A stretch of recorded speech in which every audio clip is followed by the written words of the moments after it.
जय जिनेन्द्र वंदितु सर्वसिद्धे ध्रुवममल मनोवमं गदिं पते वोच्छामि समय पाहुड मिणमो सुध केवली भणिदम।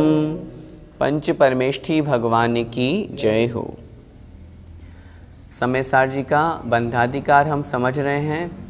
पिछली ज्ञानशाला की कक्षा में हमने समझा था कि वह जो जीव का अध्यवसान है, जीव के जो राग द्वेष आदि भाव है, वास्तव में वे ही बंध के कारण हैं।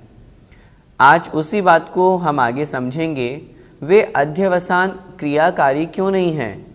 देखा तो यही जाता है कि जो क्रिया की जाती है उसे निमित्त से कार्य होना चाहिए, लेकिन अध्यवसान तो क्रियाकारी है नहीं, वे तो भाव रूप हैं। तो उनकी अपेक्षा से कर्मों का बंध क्यों कहा? जो क्रिया है उस अपेक्षा से कर्मों का बंध क्यों नहीं कहा? उसी बात को जो वास्तविकता है कि जो अध्यवसान है अर्थात राग द्वेष आदि भाव है, वे कर्म बंध के कारण हैं। उन्हीं से कर्मों का बंध होता है और जो उनको छोड़ करके मोक्ष मार्ग में स्थित हो जाते हैं वे कर्मों से छूट जाते हैं। यही बात आचार्य महाराज अगली गाथा में गाथा क्रमांक 279 में कह रहे हैं। देखें, अध्यवसान निमित्तम जीवा बज्जन्ति कर्मणा जदिहि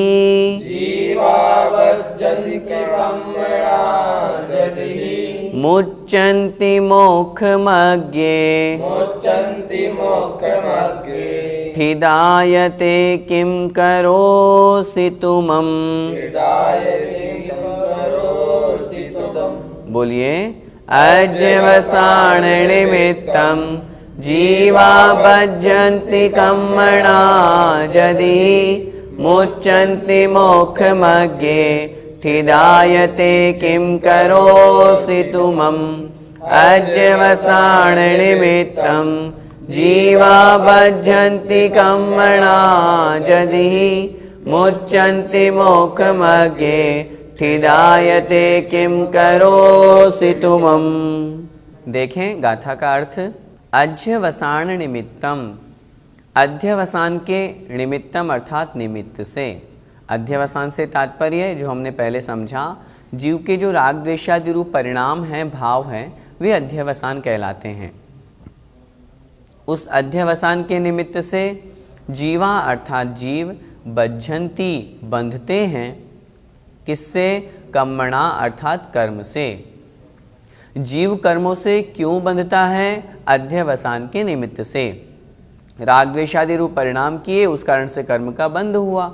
यदि ही, यदि वास्तव में ऐसा है, जो वास्तविकता हमने समझी क्या है कि जब हमने समझ लिया कि जीव अध्यवसान के निमित्त से, राग द्वेषादि रूप परिणाम के निमित्त से कर्मों से बंधता है और मुच्यन्ति मोक्षमग्गे, मुच्यन्ति अर्थात मुक्त होते हैं अर्थात छूटते हैं।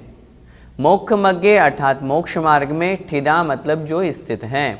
जब वे ही जीव मोक्ष मार्ग में स्थित हो जाते हैं तो कर्मों से छूट जाते हैं। यह मतलब, और इस कारण से ते किम करोसि तुमम, ते मतलब वे, किम मतलब क्या, करोसि करता है, तुमम अर्थात तू, तो फिर तू क्या करता है?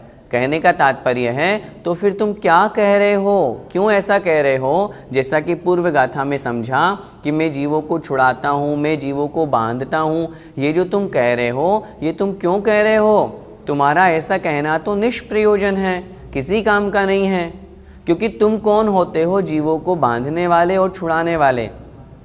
जीवों के बांधने वाले कौन? तो उत्तर दे रहे हैं अध्यवसान, जीव के रागादि भाव। जीवों को छुड़ाने वाला कौन? मोक्ष मार्ग में स्थित जो जीव है उसके परिणाम वो उसे छुड़ाते हैं।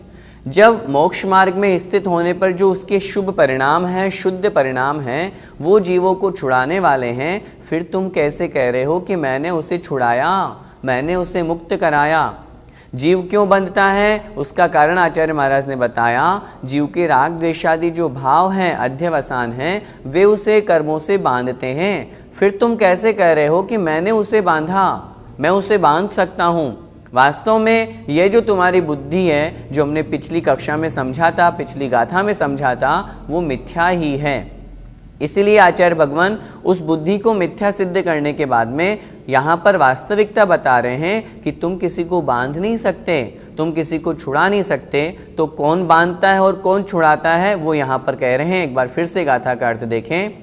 अध्यवसाय निमित्तम, अध्यवसान के निमित्त से, अर्थात जीव के जो राग देशादि भाव है उनके कारण से जीवा बज्झन्ति कर्मणा, जो जीव हैं वे कर्म से बंधते हैं। और मुच्चन्ति मोक्षमज्ञे ठिदा, और वे जो जीव हैं वे जब मोक्ष मार्ग में स्थित हो जाते हैं, अपने शुभ और शुद्ध परिणाम से युक्त होते हैं, तब वे कर्मों से छूट जाते हैं। वास्तविकता में यही बुद्धि समीचीन है, सार्थक है और बिल्कुल सही है। इसलिए तुम ऐसा क्यों सोच रहे हो, तुम्हारा अभिप्राय गलत है, ऐसा यहाँ पर आचार्य भगवान कह रहे हैं। गाथा का भावार्थ देखें।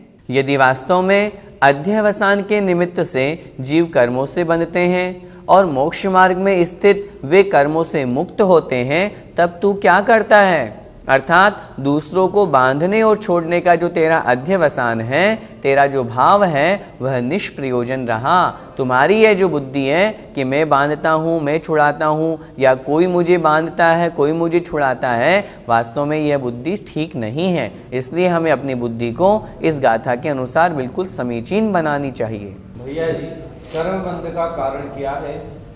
जो अभी हमने गाथा में समझा, अध्यवसान निमित्तम, अध्यवसान ही वहाँ पर निमित्त है। जीव के जो राग द्वेषादि रूप परिणाम है, जो भाव है, वे कर्म बंध में कारण हैं। इसलिए आचार्य भगवान बार बार हमें कह रहे हैं कि अध्यवसान मत करो, राग द्वेषादि रूप परिणामों से दूर रहो, यही तो कर्म बंध में कारण है। भैया जी, कर्मों से छूटने का क्या कारण है? कर्मों से छूटने का कारण आचार्य भगवान ने स्पष्ट लिखा। मोक्ष मार्ग में जब जीव स्थित हो जाता है और उन रागादि रूप अध्यवसान से दूर होता है, तब वही भाव, वही शुभ भाव और वही शुद्ध भाव जीव के कर्म से छूटने का कारण है। मात्र मोक्ष मार्ग में स्थित होने से ही काम नहीं चलेगा। मोक्ष मार्ग में स्थित होकर के निर्विकल्प समाधि की ओर बढ़ना, शुभोपयोग से शुद्धोपयोग को प्राप्त होना, वही वास्तव में मोक्ष प्राप्ति का, कर्मों से छूटने का कारण है। मोक्ष मार्ग में स्थित होने से यहाँ क्या हमको समझना है, क्या तात्पर्य है? जो जीव संसार के सभी विकल्पों से दूर होकर के सम्यक दर्शन, सम्यक ज्ञान और सम्यक चारित्र स्वरूप मोक्ष मार्ग में लगता है, वही मोक्ष मार्ग है। इसलिए तो कहा है सम्यक दर्शन ज्ञान चारित्राणि मोक्ष मार्ग है। मोक्ष प्राप्ति का यही मार्ग है, यही उपाय है। जो इसमें लगता है वही कर्मों से छूटता है। भैया जी, मोक्ष मार्ग कितने प्रकार का होता है? शास्त्रों में आचार्य भगवंत ने लिखा, मोक्ष मार्ग दो प्रकार का होता है, व्यवहार मोक्ष मार्ग और निश्चय मोक्ष मार्ग। हम समझें, व्यवहार मोक्ष मार्ग किसे कहते हैं? जहाँ पर सम्यक दर्शन, सम्यक ज्ञान और सम्यक चारित्र तीनों की एकता है, वहीं से मोक्ष मार्ग प्रारंभ होता है। सबसे पहले तो हम इस बात को समझें, जहाँ तीनों होंगे वहाँ से प्रारंभ होगा। मात्र सम्यक दर्शन और सम्यक ज्ञान हो जाए तो मोक्ष मार्ग नहीं बनेगा, वह जीव सम्यक दृष्टि कहलाएगा। व्यवहार मोक्ष मार्ग, जहाँ पर सच्चे देव शास्त्र गुरु, सात तत्वों के प्रति श्रद्धान हो, वह सम्यक दर्शन। जहाँ इनका ज्ञान हो वहाँ सम्यक ज्ञान, और जहाँ आचरण हो, चारित्र हो, जहाँ पांचों पापों का पूर्ण रूप से त्याग हो, महाव्रतों का पालन हो, 28 मूल गुणों का पालन हो रहा हो, दिगंबर वेश जहाँ पर हो, कर्णान्यों की अपेक्षा से 6वां 7वां गुण स्थान जहाँ हो, वहाँ व्यवहार मोक्ष मार्ग है। तीनों जहाँ पर भेद रूप में हैं वे व्यवहार मोक्ष मार्ग। जब ये तीनों ही रत्न, तीनों ही सम्यक दर्शन, सम्यक ज्ञान और सम्यक चारित्र एक में एक रूप हो जाते हैं, आत्म स्वरूप हो जाते हैं, जब आत्मा में डुबकी लग जाती है, आत्मा में लीनता हो जाती है, जिसे हम शुद्धोपयोग कहते हैं, जिसे हम वीतराग स्वसंवेदन कहते हैं, जिसे हम आत्मानुभूति कहते हैं, वहाँ पर निश्चय मोक्ष मार्ग होता है। व्यवहार मोक्ष मार्ग को अपनाए बिना निश्चय मोक्ष मार्ग नहीं हो सकता। मोक्ष मिलेगा निश्चय मोक्ष मार्ग से ही, लेकिन निश्चय तक पहुँचने के लिए व्यवहार को अपनाना ही पड़ेगा। हम इस बात को और अच्छी तरह से समझें, कोई भी मोक्ष मार्ग झूठा या सच्चा, हम ऐसा जो भेद करते हैं ऐसा नहीं है। दोनों मोक्ष मार्ग सच्चे हैं। क्या छठवें सातवें गुण स्थानवर्ती मुनि महाराज जो व्यवहार मोक्ष मार्गी हैं वे क्या झूठे कहे जाएंगे? जो लोग व्यवहार को हे ही कहते हैं, व्यवहार को झूठा बताते हैं, तो क्या 28 मूल गुणों का पालन करना व्यर्थ है? उस व्यवहार के बिना मोक्ष, व्यवहार के बिना निश्चय कैसे होगा?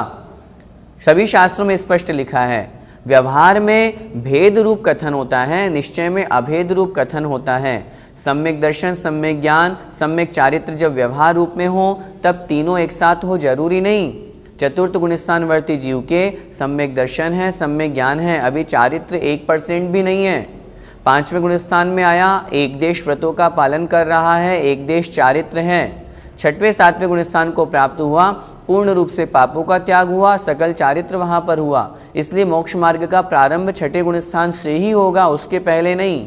लेकिन ऐसा भी हो सकता है जब छठे सातवें गुण स्थानवर्ती मुनि महाराज हैं वे सम्यक दर्शन, सम्यक ज्ञान, सम्यक चारित्र तीनों से युक्त हैं, लेकिन जब वे ध्यान अवस्था में लीन होते हैं, शुद्धोपयोग को प्राप्त होते हैं, तो वे ही मुनि महाराज निश्चय मोक्ष मार्गी कहलाते हैं। शुक्ल ध्यान अथवा शुद्धोपयोग से युक्त होते हैं तो वे रागादि विकार परिणामों से, कषायों से दूर होते हैं, इसलिए उनकी निश्चय रूप अवस्था बनती है। इस प्रकार मोक्ष मार्ग 2 प्रकार का होता है, ऐसा समझना चाहिए। भैया जी, तो फिर हमें क्या करना चाहिए?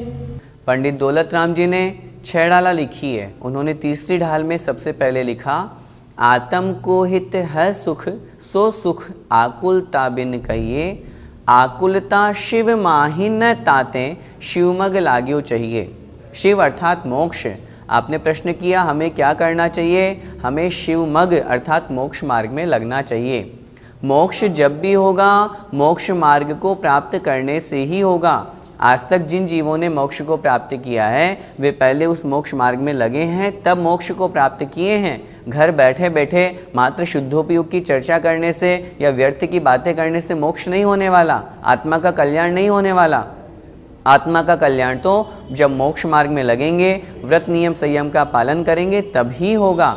लेकिन मात्र व्रत नियम संयम के पालन में ही स्थित रह जाएं, ऐसा भी नहीं है। उनका पालन करते करते शुद्धोपयोग रूप जब परिणति होगी तब जीव को कर्मबंध छूटेगा, नवीन कर्मबंध नहीं होगा, पूर्वकृत कर्मों की निर्जरा होगी और उस जीव को मोक्ष होगा। इसलिए हमें क्या करना चाहिए? अभी हम गृहस्थ में हैं, हम समय सारजी पढ़ रहे हैं, बहुत अच्छी तरह से हम समझें, मात्र इसे पढ़ना नहीं है, अपने जीवन में भी उतारना है। हम जो समय सारजी पढ़ रहे हैं इसको पढ़ करके कम से कम हम इतना तो करें, हमारा राग द्वेष कम हो। जो हम संसार में फंसे हुए हैं उन उलझनों से हम अपने को सुलझाएं। कुछ तो हमारे जीवन में परिवर्तन आना चाहिए। यदि हमारी मिथ्या धारणा है, हम समीचीन धारणा बनाएं।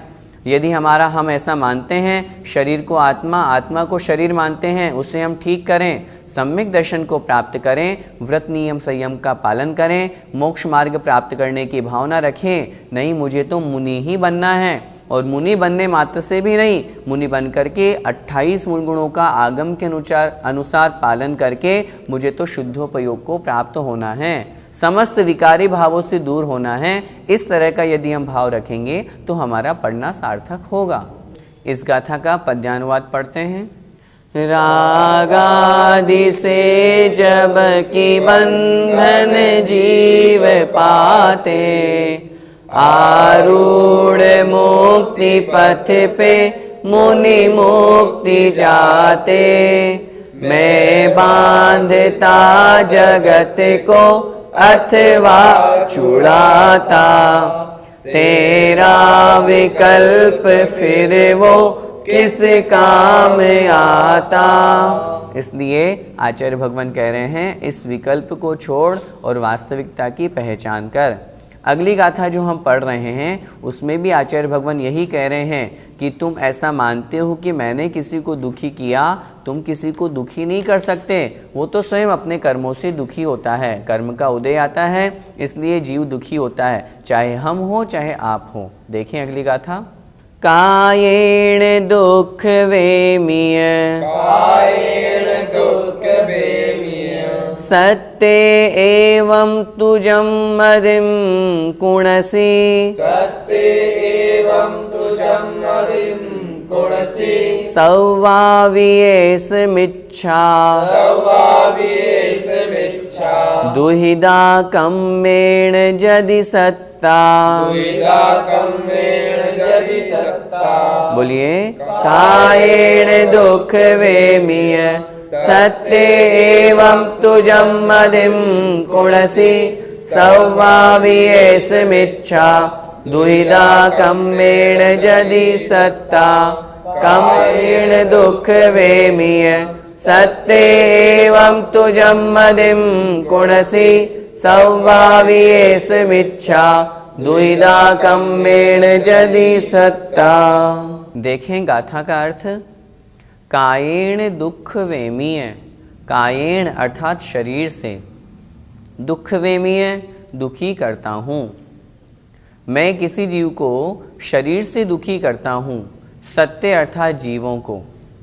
एवं इस प्रकार, तू अर्थात तुम्हारी, जम अर्थात जो, मदिम कुणसी बुद्धि करते हो, इस प्रकार की जो तुम ऐसी बुद्धि करते हो, इस प्रकार की बुद्धि रखते हो, तुम जो ऐसा सोचते हो, क्या कि सत्य अर्थात जीवों को कायेण दुख वेमीय, शरीर से मैं दुखी करता हूँ, मैंने किसी जीव को शरीर से मारा, इस प्रकार का सोच करके यदि तुम यह सोचते हो कि मैंने उसी दुखी किया, सव्वावि एस मिच्छा, यह सब बुद्धि, सव्वावि मतलब सभी, एस मतलब यह जो बुद्धि है, ऐसा जो विचार है, मिच्छा अर्थात मिथ्या है।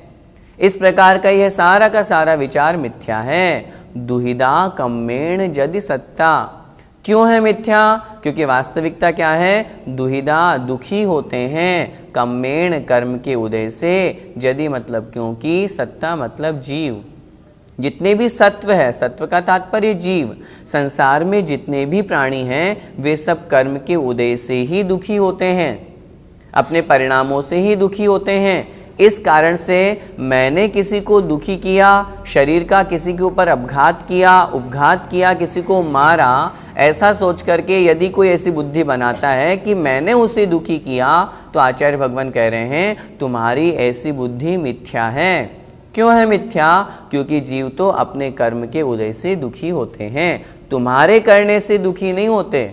तुम यह सोचो कि मैंने दुखी किया, मैं दुखी बना सकता हूँ, ऐसा सोच करके तुम किसी को कष्ट दे रहे हो, तो यह तुम्हारी बुद्धि गलत है, मिथ्या है। वास्तविक बुद्धि, वास्तविकता क्या है? जीव अपने कर्मोदय से ही दुखी होते हैं। गाथा का भावार्थ देखें, मैं शरीर से प्राणियों को दुखी करता हूँ, यह जो तेरी बुद्धि है वह झूठी है। क्योंकि जो जीव दुखी होते हैं वे अपने अपने कर्म के उदय से दुखी होते हैं। तो कौन होता है किसी को दुखी बनाने वाला? उसका कर्म है, इसलिए वह दुखी हो रहा है, ऐसा सोचना चाहिए। भैया जी, आचार्य महाराज एक ही बात को बार बार क्यों दोहरा रहे हैं? आचार्य महाराज की ये हम जीवों के ऊपर असीम अनुकंपा है, करुणा है, इसलिए बार बार समझा रहे हैं। बड़े वात्सल्य भाव से वे हमें समझा रहे हैं कि भाई ऐसे नहीं समझे तो ऐसे समझो। वो जानते हैं हम अज्ञानी हैं, हम मिथ्या बुद्धि रखने वाले हैं, अनादिकाल से हम संसार में परिभ्रमण कर रहे हैं। क्यों कर रहे हैं? क्योंकि हम सम्यक ज्ञान को प्राप्त नहीं कर पाए। पहले भी हमने बहुत प्रवचन सुने, बहुत जिनवाणी सुनी, लेकिन अभी तक हमारी बुद्धि ठीक नहीं हुई। अब यदि एक ही बात को जब बार बार कहते हैं तो आज नहीं तो कल, एक बार, दो बार, 5 बार, जब 10 बार हम किसी बात को बार बार सुनते हैं तो हमें वो याद हो जाती है, फिर हमारी धारणा वैसी बन जाती है। इसलिए आचार्य महाराज की तो हमारे ऊपर असीम अनुकंपा है। एक उदाहरण से हमें समझ में नहीं आया, फिर दूसरा उदाहरण दिया, उससे समझ में नहीं आया, फिर तीसरा उदाहरण दिया। सभी शास्त्रों में यही है। यदि आप सार की बात करोगे तो सब शास्त्रों का सार तो एक यही है कि जीव अलग है और पुद्गल अलग है, बस अपने आत्म स्वरूप में लीन हो जाओ। लेकिन इतना मात्र कहने से हर कोई व्यक्ति मोक्ष मार्ग में नहीं लग जाता। उसे वास्तविकता का परिचय कराने के लिए अनेक नए नए उदाहरण दिए जाते हैं। इसलिए ऐसा नहीं है कि बार बार दोहरान कर रहे हैं, वो तो हमें समझा रहे हैं। हमें समझना चाहिए, हम एक में भी समझ सकते हैं और 10 समझ में आए या 10 उदाहरण दिए उनको भी अच्छी तरह से समझ करके हमें अपनी धारणा आगम के अनुसार बनानी चाहिए। इसलिए करुणा भाव के कारण से आचार्य महाराज ऐसा कह रहे हैं, हमें उसे स्वीकार करना चाहिए। भैया जी, कर्म कितने प्रकार के होते हैं?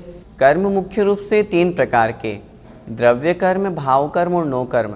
हम अभी यहाँ पर उनकी चर्चा नहीं कर रहे हैं। उनकी अपेक्षा से जो दो मुख्य भेद कहे गए हैं, पुण्य कर्म और पाप कर्म, वो हम यहाँ पर समझते हैं। जिन पुण्य कर्म के उदय से जीव को सांसारिक सुख की प्राप्ति होती है वे पुण्य कर्म कहलाते हैं। पाप कर्म के उदय से जीव संसार में दुखी होता है, उसे कष्ट होता है, उसे बीमारियां होती है। इस प्रकार कर्म के ये दो भेद कहे हैं, साता वेदनीय, असाता वेदनीय। जो जीव को सुखी करे वो साता, जो दुखी करे वह असाता। जैसे गोत्र कर्म के दो भेद, उच्च गोत्र, नीच गोत्र। जो उच्च कुल में उत्पन्न होता है अपने आप को सुखी महसूस करता है, नीच कुल में उत्पन्न होना दुख का कारण कहा गया है। इस प्रकार से पुण्य और पाप रूप से कर्म दो प्रकार के कहे गए हैं। भैया जी, तो क्या कोई किसी को मारता है तो वह दुखी नहीं होता? किसी को मारने पर कोई दुखी ही होता हो ऐसा नियम नहीं है। यदि हम ऐसा मानेंगे कि कोई किसी को मारता है तो वह दुखी होता है, तो फिर जितने मुनि महाराजों ने उपसर्ग सहन किए तो सामने वाले ने उनको दुखी किया, उनको मारा, उनको कष्ट पहुंचाया, तो फिर उन मुनि महाराज को दुखी होना चाहिए, जबकि वे तो दुखी नहीं होते हैं, वे तो और समता परिणाम को धारण करते हैं। पार्श्व पुराण में लिखा, अगर कमठ या वह कमठ का जीव यदि पार्श्वनाथ भगवान के जीव पर उपसर्ग नहीं करता तो उन्हें आज तक केवल ज्ञान नहीं होता। कहने का तात्पर्य है कोई किसी को दुखी नहीं बनाता, वे चाहे तो दुखी हो, न चाहे तो साम्य परिणाम को धारण करें। सामने वाले ने मारा, मुनि महाराज के ऊपर उपसर्ग किया, तलवार से घात किया, या किसी शालिनी ने, शेर ने किन्हीं मुनि महाराज को खाया, मुनि महाराज दुखी नहीं हुए, वे तो और समता परिणाम धारण करके वे तो उनके कर्म बंध में को काटने में निमित्त बने, कर्मों की निर्जरा उससे और अधिक हुई। तभी तो आचार्यों ने कहा है उपसर्ग परिशहों को सहन करने से कर्मों की निर्जरा ज़्यादा होती है। तो वे तो और अधिक अपने परिणामों को उस तरह बनाते हैं कि वे दुखी नहीं होते हैं। चिरौंजा बाई जी का एक उदाहरण मुझे याद आ रहा है। चिरौंजा बाई जी की शादी हुई 18 वर्ष की उम्र में। उस समय उनके पति की उम्र थी 20 वर्ष की। उनके घर में उनकी एक वृद्धा माँ थी, बस 3 ही प्राणी थे। वृद्धा माँ का मन हुआ मुझे गिरनार यात्रा पर जाना है।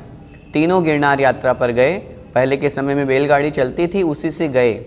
जब वे रास्ते में जा रहे थे, अचानक से चिरौंजा बाई जी के जो पति देव थे उनको बुखार आ गया, और बहुत अधिक बुखार आया। अन्य लोगों ने तो साथ छोड़ दिया, भैया तुम इनको संभालो, हम आगे बढ़ते हैं। संयोग से आयु कर्म समाप्त हुआ और उनकी दूसरे दिन मृत्यु हो गई। अब उस समय चिरौंजा बाई जी के मन में बड़ा विकल्प हुआ, अभी अभी तो नई नई शादी, युवावस्था में क्या करूं। वे कुएं में डूब करके अपनी आत्महत्या करने का उनके मन में भाव आ गया, मैं तो कुएं में कूद जाती हूँ।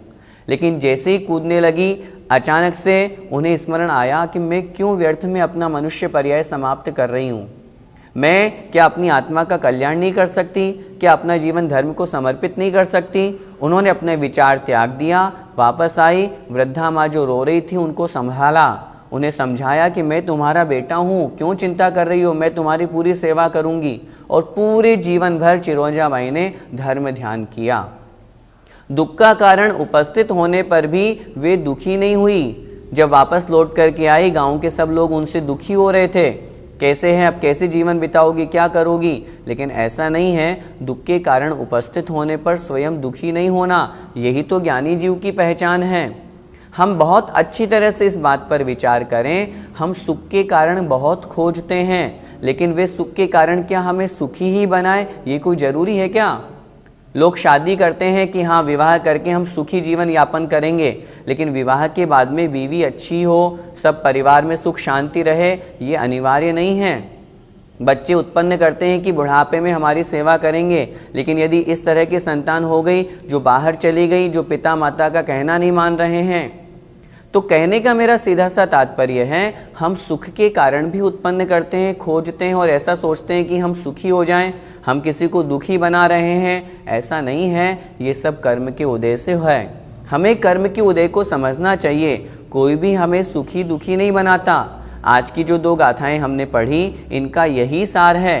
क्या लिखा अंतिम गाथा में आचार्य भगवान ने कि कोई किसी को दुखी नहीं बनाता, सब कर्म के उदय से होता है। इसलिए हकीकत में हम अपने कर्म को सुधारें, आज हम ऐसा कर्म नहीं करें जिससे हमें भविष्य में दुखी होना पड़े। बाकी सब कर्माधीन हैं। अपने कर्म को अच्छा बनाएंगे तो उन कर्म के निमित्त से हमारा सुख दुख होगा। कोई व्यक्ति हमें सुखी दुखी नहीं बनाता। इस तरह की हमें धारणा बनानी चाहिए। इस गाथा का पद्यानुवाद देखें। रे काय से जगत को दुख है दिलाते, ऐसा कहीं तुम कहो बलधार पाते। निर्भ्रांत भ्रांत तब तो मति है तुम्हारी, संसार कर्म वश पीड़ित क्यों की भारी। तीसरी पंक्ति में आचार्य श्री हमें क्या संबोधन कर रहे हैं? निर्भ्रांत हे प्राणी, तुम तो भ्रांतता से रहित हो। संसार में भटकना तुम्हारा स्वभाव नहीं है, इसलिए भ्रांत तब तो मति है तुम्हारी। भ्रांत मतलब गलत, मिथ्या बुद्धि है तुम्हारी यदि तुम ऐसा मानते हो कि मैंने शरीर से किसी को कष्ट दिया। वास्तव में कर्मवश पीड़ित है यह संसार, तो अपने कर्मों से पीड़ित है। कर्म जिसके जैसे हैं उस अनुसार उसको वैसा फल प्राप्त होता है। जय जिनेंद्र। इस कार्यक्रम के पुण्यार्जक हैं मानक चंद, कमला देवी, राकेश कुमार नीतू, ऋषभ सौम्या एवं Ayushi Musharraf, B123 Sethi colony Jaipur, Premchand Vijay Lakshmi Ajmera Jaipur, Ashok Rajlakshmi Pandya Jaipur, Sunil Renu Kasliwal New Delhi. Shri Parasnath re rolling mills limited, Durgapur 1, Bardhaman Paschim Bengal. Amita Jain wife of Anil Kumar Jain, Sangeeta Jain wife of Vipin Kumar Jain. Shri Satish Chandra Jain की पुण्यतिथि पर Shrimati Shobha Jain, doctor Piyush Jain, doctor Anjali Jain, doctor Shakti Jain, संयम जैन, कुमारी दिया जैन। श्री दिगंबर जैन महिला शास्त्र सभा, सूर्यनगर, गाजियाबाद।